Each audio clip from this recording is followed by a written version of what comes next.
Now we are going to start next problem, which is four coplanar forces act on a body at a point O. चार forces एक point O के ऊपर act कर रही हैं. हम लोगों ने इसका resultant find करना है. Given data देखते हैं कि इनके साथ जो angles हैं वो कौन कौन से हैं.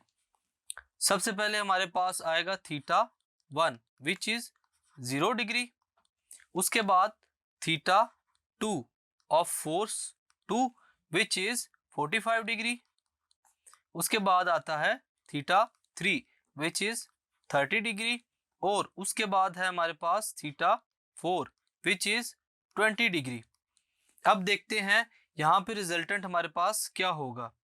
Resultant of force which is R, ये हम लोगों ने क्या करना है स्टूडेंट्स, फाइंड करना है.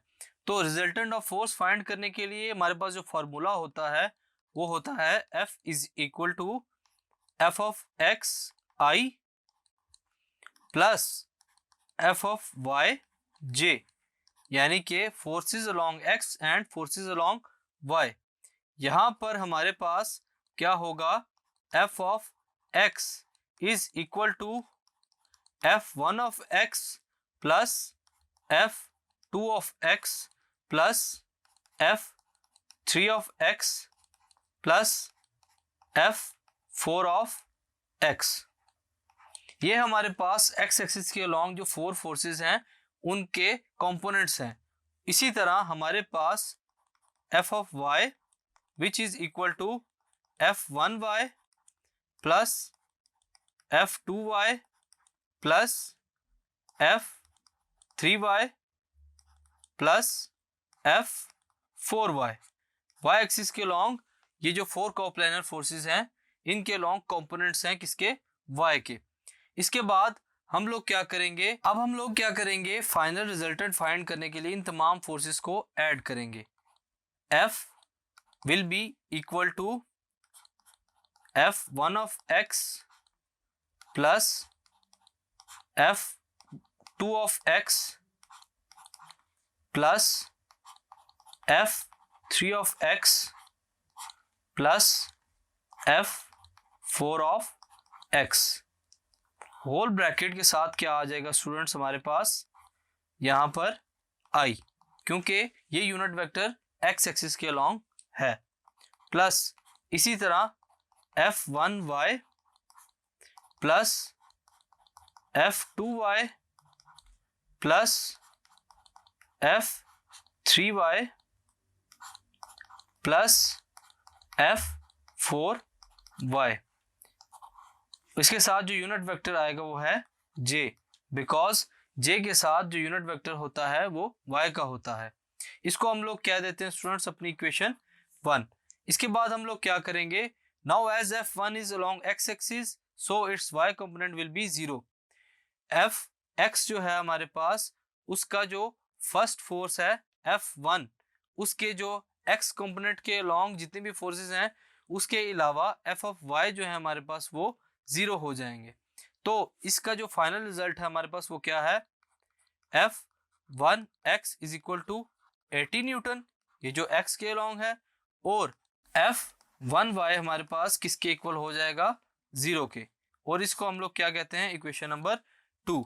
अब क्या करेंगे, सेकेंड फोर्स को देखते हैं F2x which is equal to F2 cos of 45 degree. यहाँ पर जो सेकेंड फोर्स है उसका जो एंगल है हमारे पास वो क्या है, एक्स एक्सिस के साथ 45 degree, which is equal to 100 multiply by 0.07 newton. इसको सॉल्व करने के बाद हमारे पास F ऑफ 2x की वैल्यू जो है स्टूडेंट्स वो क्या हो जाएगी, 70.71 न्यूटन. और इसके अलावा हमारे पास F ऑफ 2y की वैल्यू क्या हो जाएगी students, F2 sine of 45 degree which is equal to 100 multiply by 0.707 newton. So हमारे पास जो F ऑफ 2y है उसकी वैल्यू क्या हो जाएगी स्टूडेंट्स, वो क्या है हमारे पास 0.71 न्यूटन.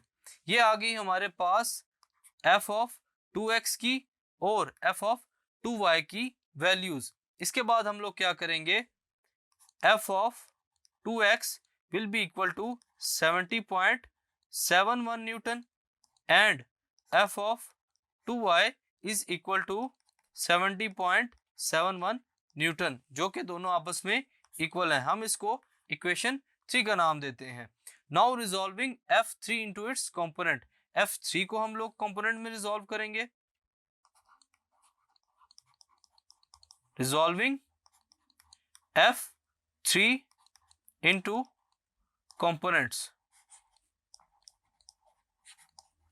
कंपोनेंट्स में रिजॉल्व करने के बाद हम लोग देखेंगे चूंकि ये फोर्स नेगेटिव है तो इसके साथ क्या आ जाएगा, नेगेटिव का sign, which is equal to f of 3 cos of 30 degree.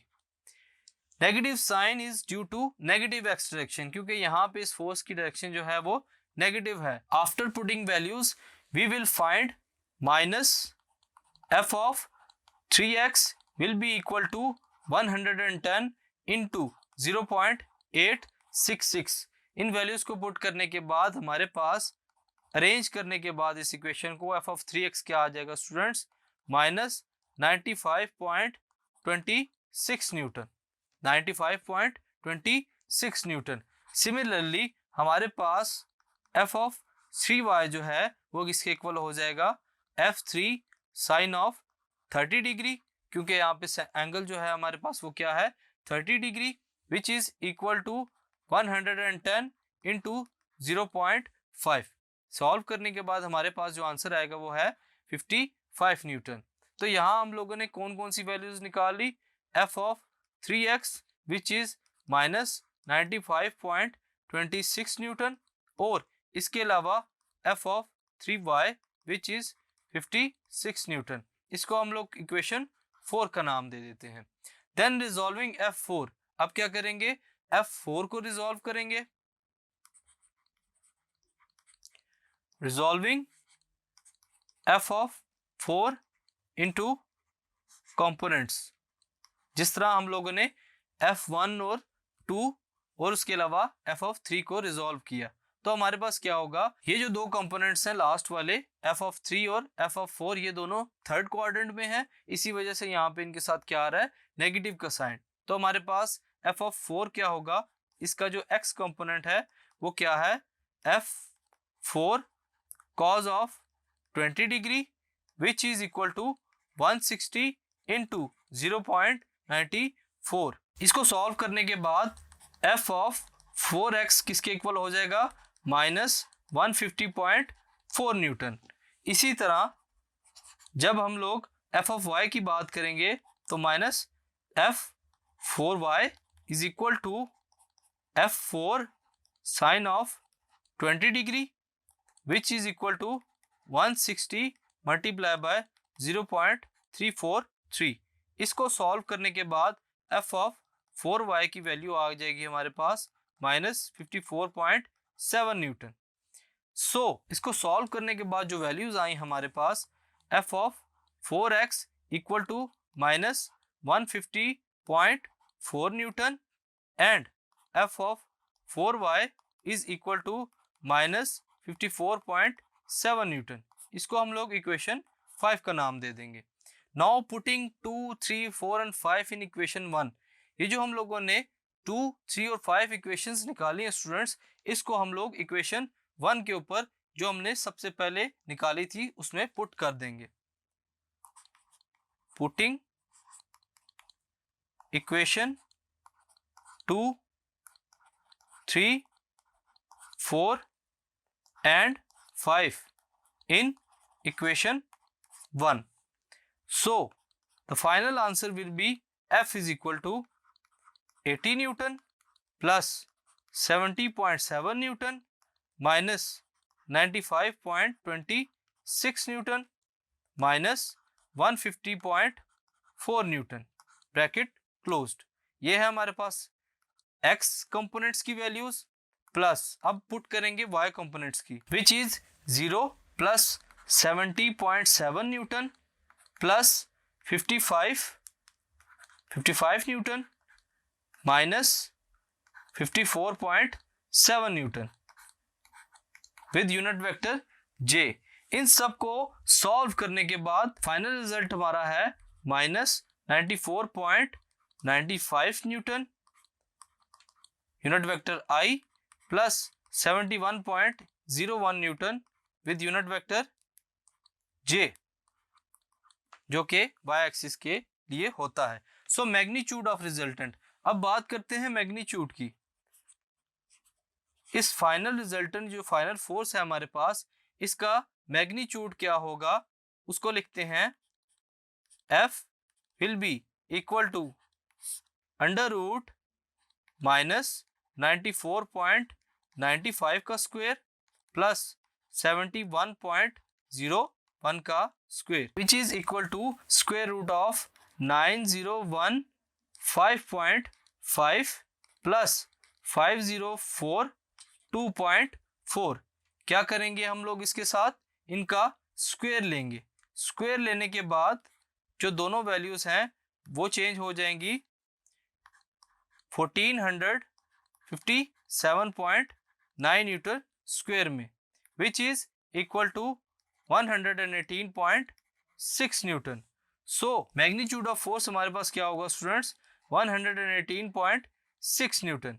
For direction, direction के लिए हम लोग क्या करेंगे स्टूडेंट्स, डायरेक्शन के लिए हमारे पास जो फार्मूला है वो है tan theta is equal to perpendicular over base. तो यहाँ पे हमारे पास क्या होगा, tan theta will be equal to f of y over f of x which is f of y की वैल्यू क्या है 70.01 divided by f of x की वैल्यू है 94.95 विच इज इक्वल टू 0.737। अब यहाँ से अगर हम लोग थीटा की वैल्यू निकालना चाहे तो हमारे पास क्या हो जाएगा, tan inverse of 0.737 which is equal to 36.4 degree. तो ये है हमारे पास क्या तरीका, डायरेक्शन के निकालने का तरीका। As f of y is positive and f of x is negative, so f will be line second quadrant. f of y क्या हो positive, f of x negative हो, तो f कहाँ लाई करेगा स्टूडेंट्स, सेकंड क्वाड्रेंट में। So theta will be with negative x axis, तो theta कहाँ होगा, नेगेटिव x एक्सिस के साथ। Angle of f with positive x axis will be, और एंगल क्या होगा किसके साथ, पॉजिटिव x एक्सिस के साथ। तो हमारे पास एक और थीटा होगा जिसको हम लोग स्टूडेंट्स क्या कहेंगे, theta dash which will be equal to 180 degree minus 36, जो हमारे पास थीटा आया है 36.4 डिग्री, वो किसके इक्वल हो जाएगा हमारे पास 143.2 degree. So theta dash will be equal to 143.2 degree. तो ये है हमारे पास डायरेक्शन उन कोप्लैनर फोर्सेस की जो आपस में एक पॉइंट के ऊपर मिल रही हैं। Thank you.